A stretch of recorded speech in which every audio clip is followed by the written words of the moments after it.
We are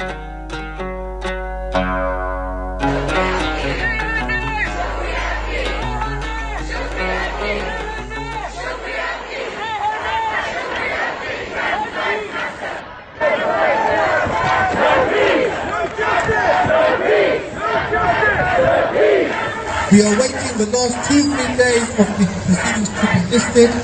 Hopefully then the final bit of the evidence will be heard. But what I will say is this. The final bit of the evidence to be heard, I would say, is crucial.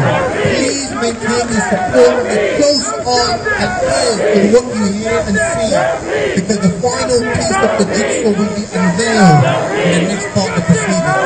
And then you will hear legal submissions being given to the coroner of what the findings should be. And then we have to wait again. Yes, people. We have to wait again for a decision. So we have to be patient. We have to have stubborn. We have to be patient and wait for justice to be served.